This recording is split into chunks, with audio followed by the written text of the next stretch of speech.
Hey y'all, welcome back to Ryan and Robert Rants. We are back at you with another ranked installment series. Robert, which franchise are we going to be covering next? We are going to be covering the Conjuring franchise. This is all going to lead up to what we think is going to be the final installment in the Conjuring series with Last Rites. Allegedly. Allegedly. They've said this before, you know, but So yeah, yeah. we're going to be doing the 8/9 movies in the Nine, franchise. There's an yeah. asterisk next to one of them because technically it is, technically it's not.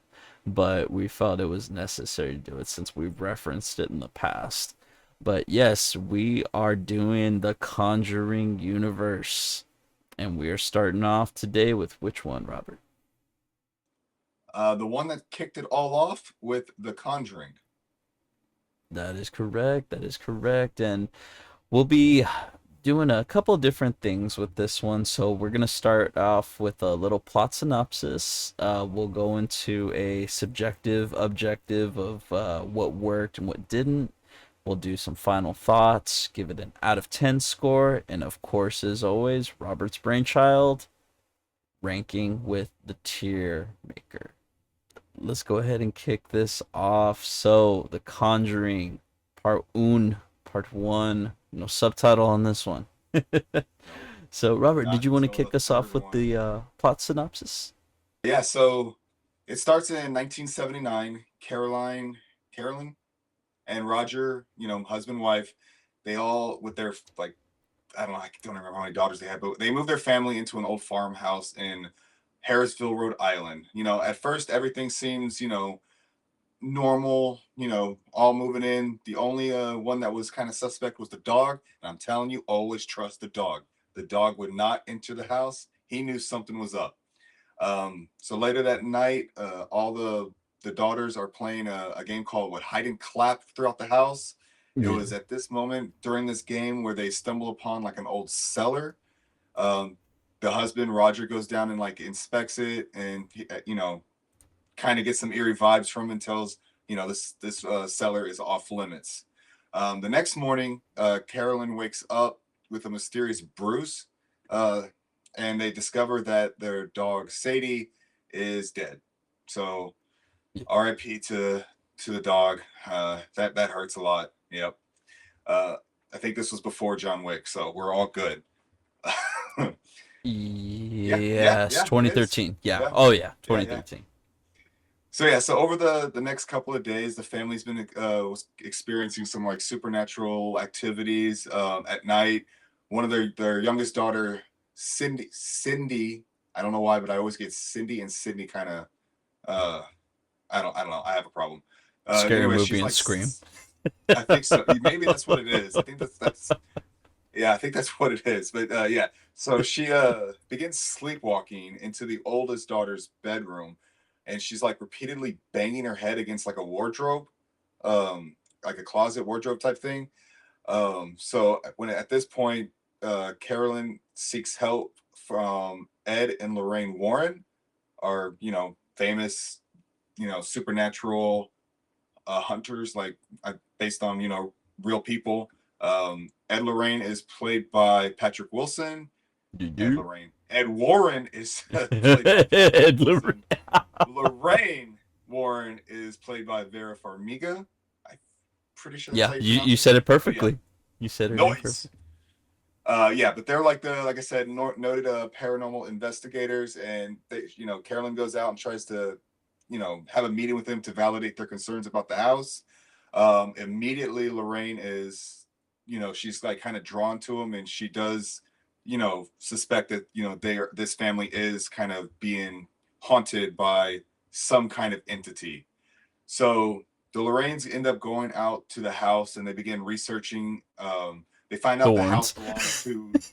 What did I say again? Did I mess it up again, The Lorraines. bro?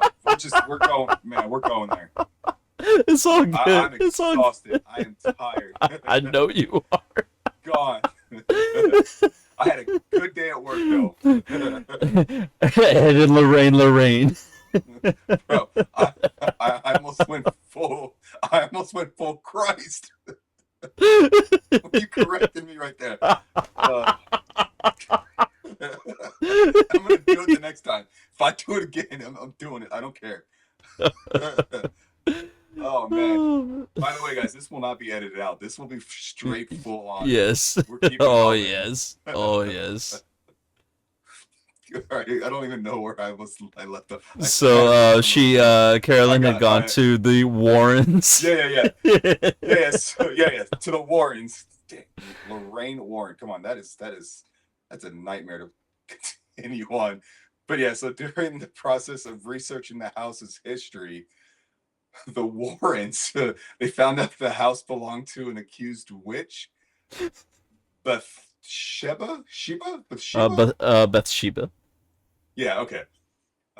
Anyways, Bathsheba's husband caught Bathsheba sacrificing their 1 week old infant, and she climbed to the top of the tree of the property, cursed all those that would take over her land, in the future, and all that stuff. And throughout the course of, from the time, like hundreds of years or whatever it was, um, this was basically like everybody who lived on that property was experiencing some kind of haunting that led to murders and suicides in and around all those houses. And now Caroline and Roger, their family, is the next one on this property. So Ed and Lorraine kind of return to the house with the police officer. They're gonna and another paranormal investigator named Drew.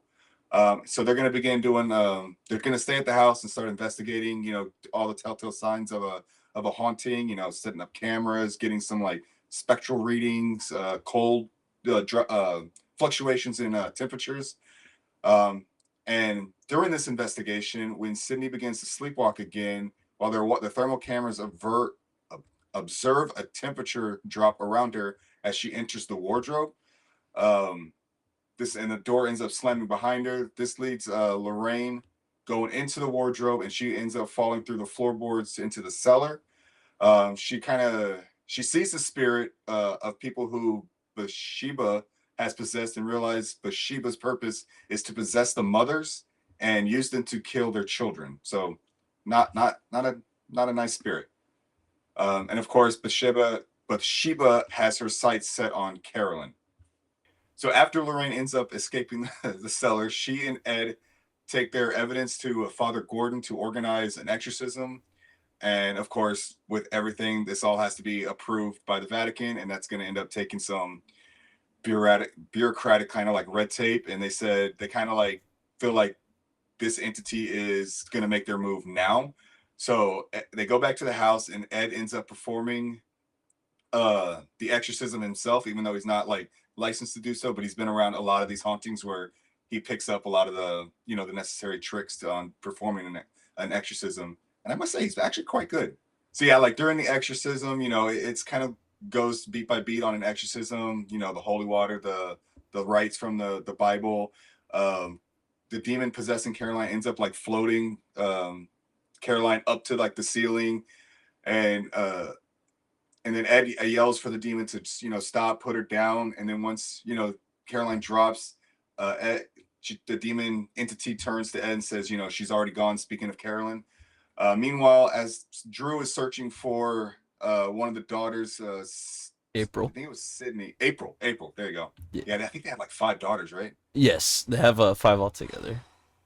Oh man, that poor man, poor Roger. In the But yeah, 70s so too. I know. Ooh. But yes, when Drew alerts to everybody that he ends up finding April, this also alerts the demon who, still possessing Caroline, kind of rushes out of the cellar to find April to kind of complete the sacrifice. Lorraine ends up following the demon slash Caroline, and ends up kind of connecting with Caroline, because they had like a moment earlier in the film about Caroline's like a past memory when they're all on the beach, and Caroline's kind of like connecting to Lorraine is connecting to Caroline about that, remembering that moment. Think about what you're going to give up if you allow this demon to continue to possessing you. And Lorraine's able to get through to Caroline because they her eyes fade and she ends up putting April down. So yeah, and then after that, the scene changes to Caroline being helped out of the front door. It's daytime now. She crosses from the threshold into the sunlight. The bruises on her skin fade away, and everything seems to return to normal. After they ward off the demon, the Warrens kind of return home. Uh, the scene kind of cuts to Ed placing the what was it, like a music box type thing in his like Yeah, the little right toy in that his Rory had. yeah, and it kind of placed it in their in his like little haunted horrors room where basically everything they get from cases they kind of put in there. That's where we first see the Annabelle doll. Yes. Yeah, it's like locked up in a case. And then yeah, it kind of concludes with the Warrens leaving that room, but then the camera kind of goes to the last little music box and it ends up starting to play again. And then that's kind of where the screen goes to black and the credits roll. Yeah, yeah. Thank you. Thank you for the synopsis. I'm trying. So No yeah, more no, that was really brains. good. That was really good. That was a really good run through of the movie. You hit all the More brains. points. So with that being said, let's go ahead and let's shift gears. So let's get analytical about this Yeah. movie. What worked? What didn't work for you? Or would you like me to take over some Ooh, speaking excuse for me. now? No, I'm good. I have a few notes that I took. Yeah. But yeah, so for me, what worked, there was a lot that worked for me in this movie. Okay. James Wan, like probably one of the best horror directors for sure in the last 20 years. I mean, possibly you could possibly throw him in all time uh, in terms of his body of work. Saw, He's earned it. Insidious. I would Oh, say if 100%. if anything, he's probably on par. He reminds me of uh, John Carpenter Yeah, because he doesn't just pigeonhole himself into like, okay, here's just horror. Like, no, he'll yeah, mess with horror and yeah, action and comedy and like a little bit of and campy. He owns yeah, camp. He is so freaking good at camp. yeah. I no, I agree. So like just the like the direction um in this movie, it kind of created a sense of dread and like suspense. It relied on like some old school horror, and that's probably a perfect blend considering this movie took place in the 70s. Yes. So the setting, the like how I've always said, like the perfect for me, one of the more like suspenseful, like that it actually gets me like I don't want to say like goosebumps, but kind of keeps me alert is the atmospheric setting. And I think he nails it with this movie Yes. and that with mixing with the sound, it's like superb all the way around from start to finish. And like the jump scares in it, like he doesn't rely too heavily on them. There are a few, but I think it's because he builds up that suspense where even like there was a few that you might have seen predictable, it's still kind of like you're like, oh, it kind of still takes you, a little bit by surprise because I don't know. I just can't really explain it to the point where it's just like I don't get startled by jump scares easily. And Yeah. this one, like it didn't startle me, but it still was just it was still impactful. There's the word, impactful for the story. Yeah. So and then of course got to like lean into the cast. Patrick Wilson, Vera Farmiga, brilliant as Ed and Lorraine. I even think this is, I mean, Vera Farmiga, she's amazing in everything, but I think for this role, she might even be known for this role like forever now. And I don't want to like typecast her into just being, Lorraine, but I mean, she just owns it. Yeah. Well, I mean, this Um, is the franchise that like skyrocketed her to yes. like acclaim to like this is what she's known for. For me, I'll always know her from Running Scared, Oh yeah, that which was a I good one think is too. one of the most underrated movies ever. Probably one of Paul Walker's best movies. Like that Yeah, movie is just so insane. Like how it starts, agreed. where it goes, how it ends, just everything that I highly recommend. You know what? Well, yeah. Speaking of James Wan, a good double feature: Running Scared and Death Sentence. Ooh, that's man. See, I like Death Sentence, but in terms of like his overall filmography, I'd probably like. I mean, most of his movies are like top tier, right? Like Yeah. it's say what you want about Aquaman, but um, yeah, Death Sentence is like. I mean, Insidious is good. The first one. I mean, obviously, this movie is amazing. Saw. So I mean, he doesn't miss too often. No. Like even his okay movies are still better than a lot of the ones we get. Yeah. Because he's But at I mean, least swinging for the fences. You know what I mean? Like he's swinging. yeah, I think that's a lot of what I wrote down for what worked. I mean, again, just his camera work. There was one shot towards the end of the movie where it's kind of shooting upside down a little bit, and it has I can't remember who it was, but they came out of the room, went It's Lorraine. downstairs. When she Yeah, and runs then out, she's like, "I'm gonna go yeah, get the yeah, stuff." It flips the and camera, and then when she comes back, it flips back over. yeah, like that was like I mean, I took But note of it that one because that was a brilliant shot. it's also But it adds that. intercut with Drew running into the Yes. rooms at different Yep. points, which he does it twice with Drew.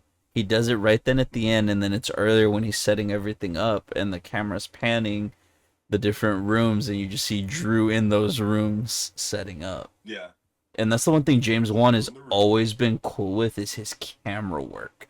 I Yes. freaking love his camera work because you'll see a shot and you just know, oh, this is a James Wan movie. He has it all over Furious 7, especially during the fight scene at the The beginning fight. Yeah. between The Rock and Jason Statham when they flip the couch and the Yep. camera goes with it. I'm like, no, that's a James Wan shot.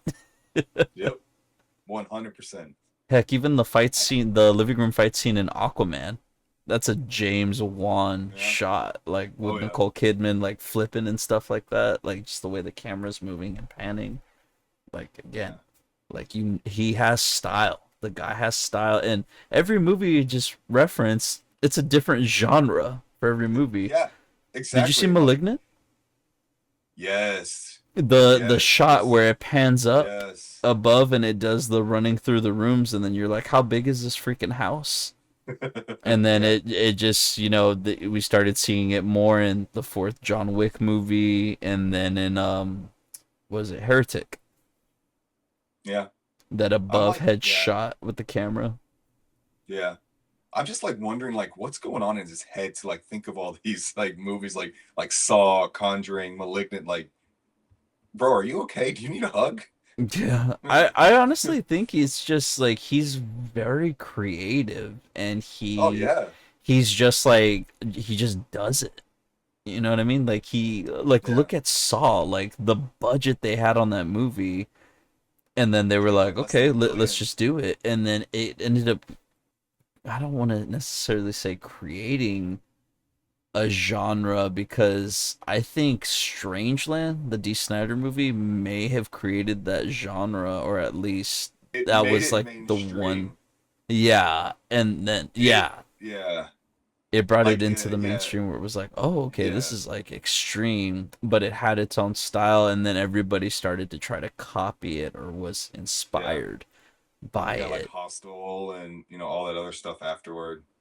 It's kind of, Yeah. I don't want to say cheap imitation, but I mean, imitation, what they say is like the sincerest form of flattery. So I mean, I guess you can take that he could take that, right, but it was more of an imitation. I don't think they brought anything new to it, like Yeah. after anyone else.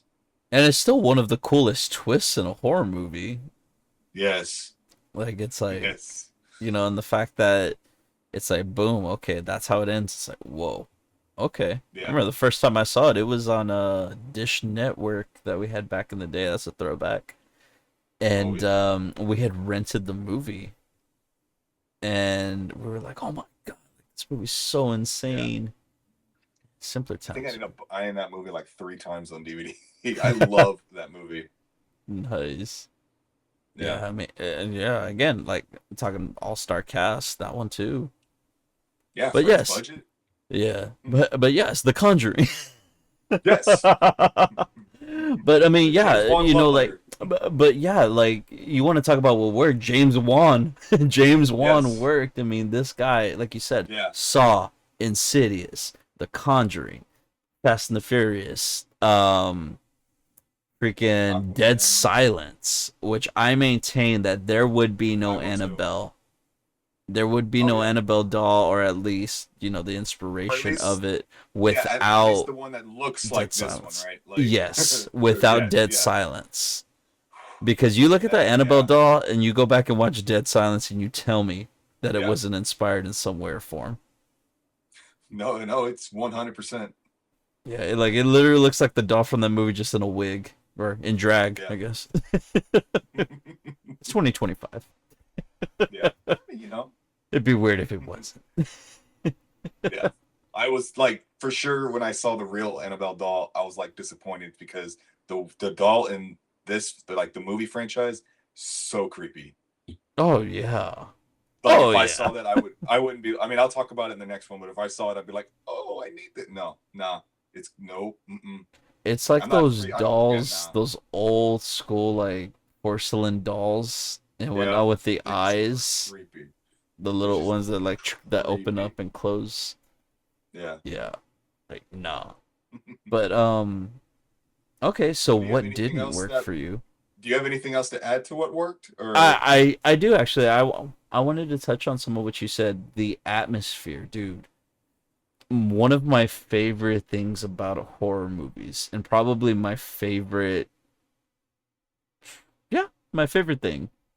I was gonna say my favorite genre, but my favorite thing about a horror movie is the atmosphere. Is when you can set the tone and the feel of the movie. That's how you know you have something special. When it stays with you, when you feel the hair like raised up and you're just yeah, like you have that uneasy feeling. That's what this movie does. And it does it well, like you said, with the setting. The setting is very important. Setting it in the 70s, you rob yourself of all of modern technology, which is what you yep. need. You create that sense of isolation by having it out in the middle of nowhere in a farm. Um, and the fact that it's just a close knit family, that there's positivity in there. It's like this family loves each other. There's no like, oh, this one's being annoying. This, you know what I mean? Yeah. Like There's it's no like, like that trope of a teenager that's like angsty and like it's none of that. It's yeah, just I mean, I guess there was a little bit of that with the oldest, but but it wasn't stereotypical. yeah, it wasn't over the top stereotype. No. It was like, oh no, like this feels like an actual family, like Yeah. like first and foremost, and like you said, it has to do with the casting and the fact that you get two actors that were, decently big, especially indie wise in the '90s, Ron Livingston and Lily Taylor, freaking the haunting Yep. herself, Eleanor. Um, like that Yeah, I getting was them I out remember there. watching this in theaters. So at opening night. Did we see it together? I don't think so. I don't think I saw this one in theaters. Okay. So I know I saw this one in theaters for sure opening night with Steven. And I remember sitting there and when I saw her, I was so happy to see her in another horror movie because say what you will about the haunting, and I'm talking the one from the '90s, Owen Wilson, Catherine Yeah, Zeta-Jones, yep. Liam Neeson. Like, say what you will, that movie was pretty big for me as a kid. Because that movie, like, it looks horrible now and is very cheesy, but as a kid, when you see it's really creepy. Especially when you're seeing those little cherub face, kids Yeah. moving and stuff like that. It's like, it's very uncanny. But she does so good in that movie with just encapsulating, very, very meek, timid, fearful, and she's in one of my favorite movies as well, Ransom with Mel Gibson. Um, Completely different character in that movie. She owns that role, and I even liked her in Hemlock Grove, which not a lot of people watch that show, but it was like one of No, the I tried. first. Yeah, it was one of Netflix the one, first yeah. ones on Netflix when they started Yeah. doing streaming, and it's not the greatest, but it has some really cool concepts. But I like her character in that show. And like I said, seeing her in this was like, okay, nice. Like we're getting her on the big screen again. She's coming back, return to form, but she's what you need for this, and Yeah. it's because she brings that warmth to the role of a mother. Like you believe her as a mother, you believe her as a character, and the same thing for Ron Livingston, like Office Space. Or like Yeah. if you want to take it to like where he can be the complete opposite and a jerk, the remake, requel, sequel, whatever you want to call it, of Vacation. Like he's the douchebag in that Yeah. movie. But like in this one he plays a good role of a dad in the 70s, like I'm working but I care about my family and I love my family. I'm going to provide for them. And like I think without them and without the cast of the kids, which I did I did want to bring up about one of the scenes with Cindy, Mackenzie Foy. So when the scene initially, when she's sleepwalking, she's just banging her head like repeatedly into the dresser. I don't think that was scripted. I think that was actually her just regretting, why did I start in Twilight? Why was I in Twilight? Why was I in Twilight? Why did I do it? But I mean, you have an all-star cast with this. I mean, even the daughters, like you do good. You Yeah. have young Joey King Joey right King. Yeah. there, and like she kills it, dude, in that scene with Haley McFarlane playing Nancy, when she's like looking under the bed when she gets her leg yanked and she's Bro, just that is looking over yeah. in the corner. She's like, there's someone behind you, like, and she's like tears in her eyes, and then she Yeah. just looks behind her, and then you just hear the oh, and then the door slam.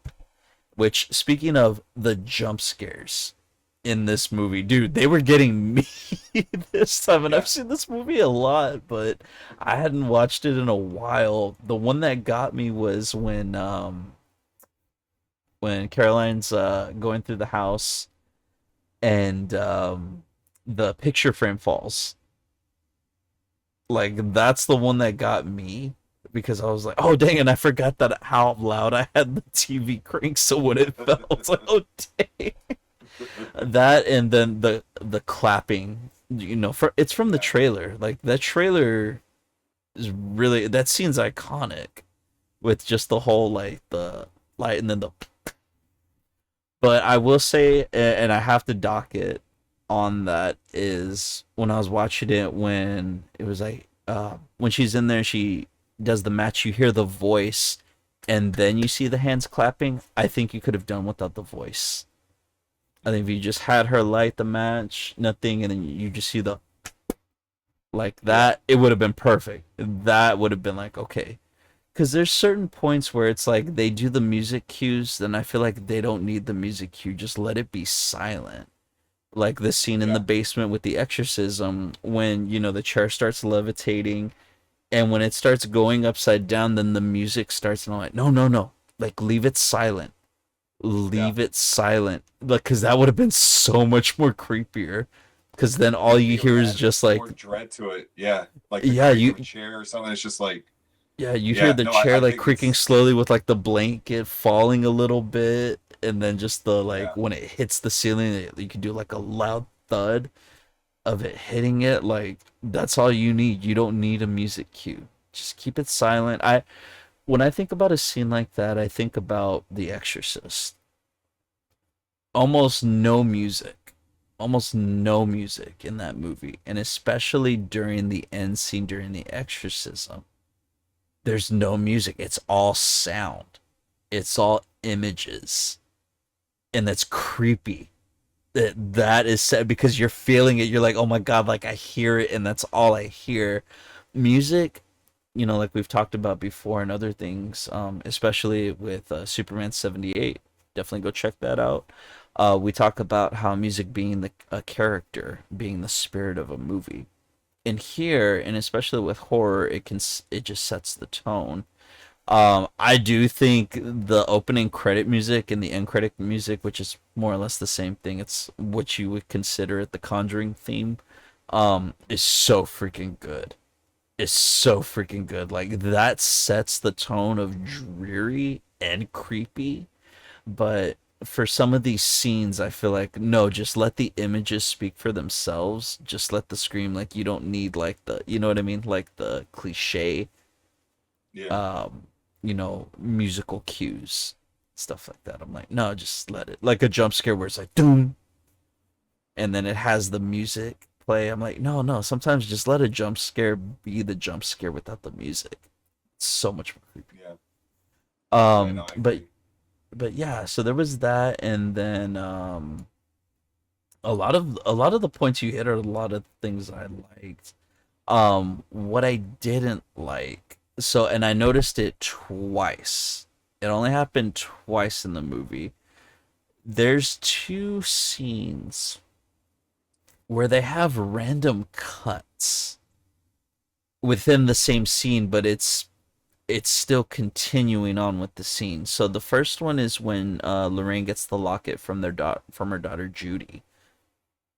So she hands her the locket, and there's a close up of her holding the locket and moving it and then opening it, but it cuts as she's holding it like that. It randomly cuts, and then it cuts to her opening the Yeah. Same camera angle and everything. yeah, but it like That's jumps a odd. Yeah. little like where you see the cut. So that happens Yeah. first. The second time is when they're all witnessing what's her name? When they're witnessing Cindy. See, now I'm doing it now. when uh Yeah. Like, when dude, Cindy's walking up I don't know this, what it is. yeah, I'm I don't telling know you, it what it has to be a is. scary movie, Cindy and Sydney. It's because But even then I'll still they call have five Sydney kids. Prescott. So, yeah. Yeah, like even then I'll still call Sydney probably like Sydney. Like I don't know, it's just weird. Yeah, I feel like a So scary movie. yeah, dude, for real, scary movie, dude. It and honestly, so speaking of, it was so hard to watch the scene when they take the cam. Oh, before I get to that, the second scene that I was referring to is when Cindy's sleepwalking up the stairs and they're like, "Don't touch her. She's being led by something. She's not tripping that." When they're watching her walk towards the room, she walks towards the room and it's in one shot. She goes in, and then it immediately jumps to another clip, and then the door closes, but it's from a different angle. Interesting.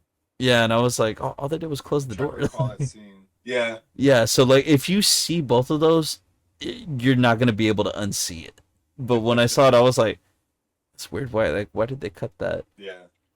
But yeah, I mean, aside from that, I mean, like I said, the pros outweigh the cons. I would say if anything, oh, one story beat that did frustrate me a little bit, and it was when they went to Father Gordon with the proof, and they were Yeah. like, "Well,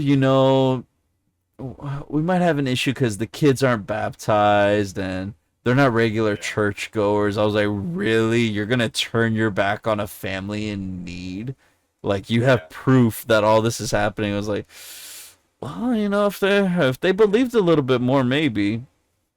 But I do Also, like what he says. But I do like what he says that even if like the Vatican had like he said he would, I think he would end up doing it himself anyways. Because I yeah, mean, even he was like, this is he kind of calls it out like without calling it out, like, yeah, no, they need help. But again, he still yeah. goes through the bureaucratic kind of red tape with the Vatican, which I get, right, when you're part of that But he even largest brings that up institution. that there's the red tape Yeah, that they have to go through. yeah. And dude, speaking of especially like you're dealing with demons and stuff like that, Roger probably shouldn't be dropping the GDs, dude, during an exorcism. You want all the good on your side that Yeah, you right, need. right. I will say too, the makeup looks pretty good on Lily Taylor towards the end when she's all like demon faced and whatnot. But I like that even after she throws it up, she's still all demon faced and whatnot. The makeup, she's still like ah.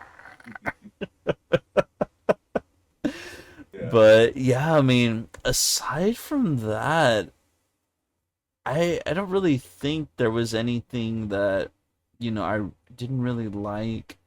I did think that the opening scene wasn't really too scary. Even when I saw it in theaters, like the Annabelle doll's never been scary to me. Yeah, Like it's just more creepy, but it's it's more not. creepy. Yeah, Yeah, but even at that, like it's not creepy to me. What really made it creepy, and we'll get there. Spoiler alert: Annabelle Creation. That made me yeah. a fan of Annabelle. Is that one? But I will say I did want to speak briefly on the writers, Chad and Carrie Hayes. So I was taking a look at their film history, like on what else they've wrote and stuff like that, because they're pretty big mainstays in the Conjuring universe.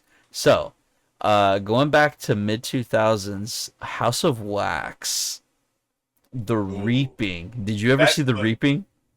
look. House of Wax is kind of a guilty pleasure of mine, but Oh, it's a good let me movie. see. Dude, the Yeah, soundtrack, dude. The soundtrack to that movie.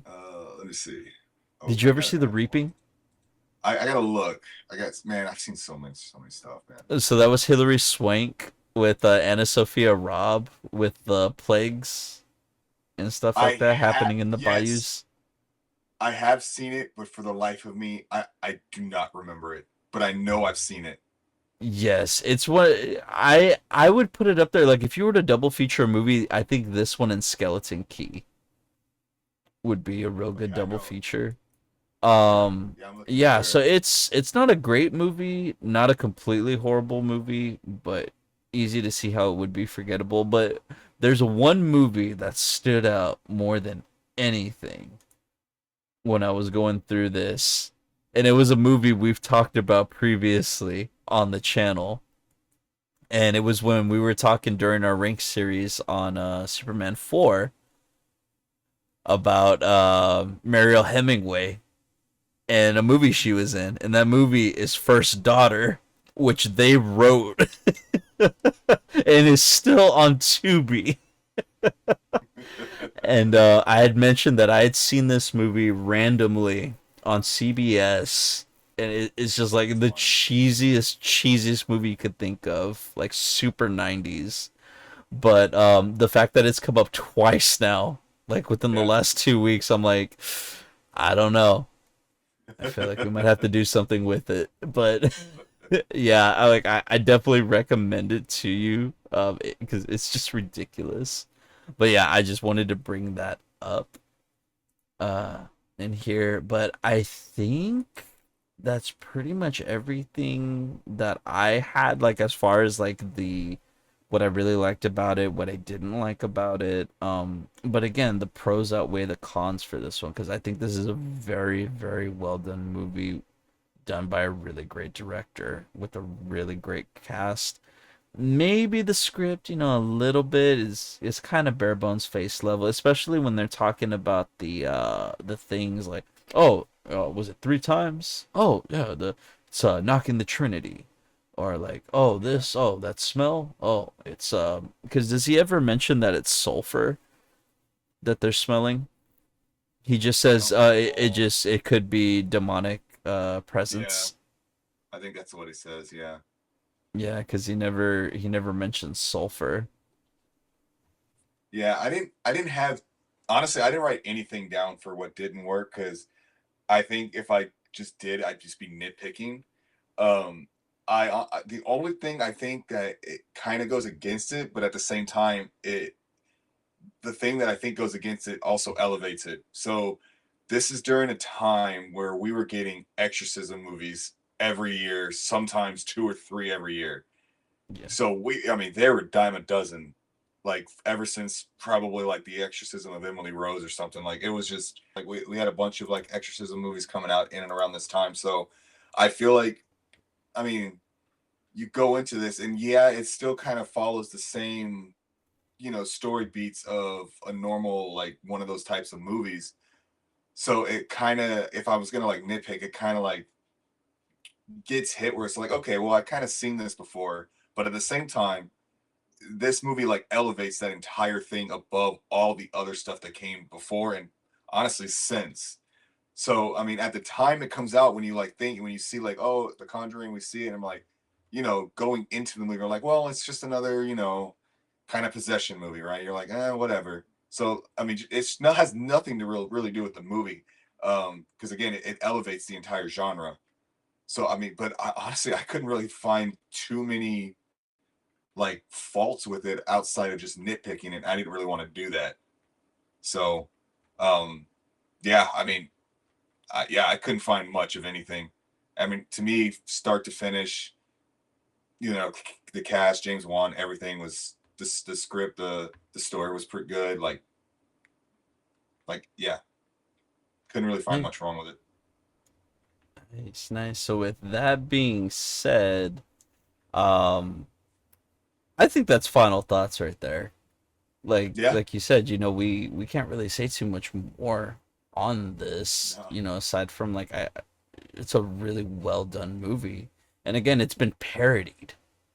And I feel yeah, like that right there, once you've made it to parody, you've done something special to where like you've you're created a in. classic, Yeah. And with that being said, what do you give this out of 10? man. So right off the bat, like I mean, it's very. Well, no, I wouldn't say it because I mean, in terms of like in the franchise, right? It's always like kind of odds having like the first one is the best, but I think, I mean, I still have yet to revisit the other ones, but this is setting a high bar right out of the gate. I honestly, I'm probably going like 9 out of 10. Like I mean, I really like this movie, 9 out of 10. Nice, nice, not and I think bad. it only grows on you the more you watch it. Yeah, no, I agree. And it's a movie that goes, that Yeah, just keeps going. And there's no stopping. It doesn't feel like, oh man, this is a dull scene or something like that. It's like, no, like there's energy through it. So I originally was gonna give it an 8 out of 10. Like I said, just because like I feel like there's more that can be done with it. Um, like I said, I don't really care for the opening scene just because of Annabelle. But after having talked it through with you, I'm actually gonna bump it up to an 8.5 out of 10. Now I think there's room for improvement on it. It has some really great scenes, but again, like I said, there's some music cues, and then the thing is like when the ghost like with the Rory talking, with the hand clap, like I feel like oh, like yeah, just that little choice. I feel like that little choice would have like kicked it up a notch towards like, oh man, like yes. Like that's the kind of scare I want. So I'm gonna be 8.5. So nice. So where all are you gonna right. slot it on the tier maker? That is where we're going next. It is tier list time. So with that being said, go ahead and pull mine up. So Conjuring, where you at? Got you right here. So seeing as Honestly, I gave the it an best poster, I think. 8.5, dude, for real, and again, iconic poster. Yeah. Like it doesn't tell you You see that tree, anything, you but it tells you automatically know. enough. Yeah, Yeah, you dude, see the that you tree's iconic. So, as far as rating this, I did give it an 8.5 out of 10, but as far as this tier list goes, this is an A for me. I enjoyed nice. watching it recently for this. I enjoyed watching it when it came out. And like I said, there's little minor things that, I'm nitpicking on, but I still think it's just a great horror movie. This is like a good introduction for anyone who wants to see something with like witches, ghosts, possession. It's a good little entry movie, and it has decent jump scares. So Nice. I'm going A tier. All What about right. you, Robert? Where you at?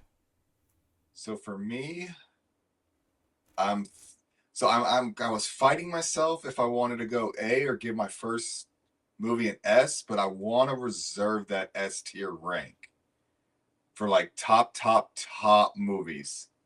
And as much as I really think this is a cut above the rest in this, like not only in this genre, just in movies in general, I'm gonna slot it in an A for now. Maybe it's changes as if we revisit the rest of these movies, but like this is borderline for me. Like it is. I think A previously I said we're an S plus tier rank. Yeah, we're like an S tier rank would be like extra you credit. get like 100 plus that you answer the bonus question right? Yeah. Uh, so, but like, I would even, yeah, like if we're going old school grading, like for sure, like a 95, right? Okay. But yeah, because I think that, so I'm gonna slot in A, but like if we had like 100 movies on here, this is probably the top of A. Maybe not 100, maybe like 20. You know what I mean? Like, Yeah. just a larger number than probably what is it, 9 we're gonna do total? Maybe 10 if we add in Last Rites after this. But yeah, Yes. Oh, yeah. We'll but definitely yeah, have to, because I mean, we added Mission what was it? Impossible. Yeah, Yeah, we added we'll the new do Mission Superman Impossible. too. Yeah, so we'll have to add Superman. Yeah, we definitely have to add the Last Rites onto this Yeah, one. But yeah, I mean, we'll do the aside final from installment. that, that's been our coverage on Ranked The Conjuring Part Un. Yes, there is a sequel that we will eventually cover. But I do want to say thank y'all so much for watching. Thank you for your time. And please, as Robert always says, get in those comments. We want to hear from you. We want to hear, do you agree with our assessment with this? Is there something that we missed that we should have talked about? What is your list so far? Where does Conjuring rank for you? Get in on here. We want to hear from you. Let's start this dialogue. Also, be sure to leave a like and subscribe if you're not already, so you can get notified about all the other projects on the channel as well, which, Robert, would you like to tell them about? Yeah, so this Conjuring franchise ranking is our third of our rank series. We've mentioned them before, just a couple minutes ago. We have the Superman rank series. That's by the time this comes out, that'll be all done, except maybe the final Superman movie. We also have our Mission Impossible rank series. We have a lot of fun doing this. It allows us to revisit, old movies that, and allows us to open up a dialogue, which is what we want. Our comments, flood the comments. We want to open up the dialogue. We also have a bunch of trailer reactions. I mean, I think we're up to 60 now. Movies, shows, games. We're trying to react to as much as we can. We are fans of, a lot of things. So feel free to check it all out. So, Robert, thank you as always for everything. Much appreciated. And thank y'all as well. Catch you in the next one.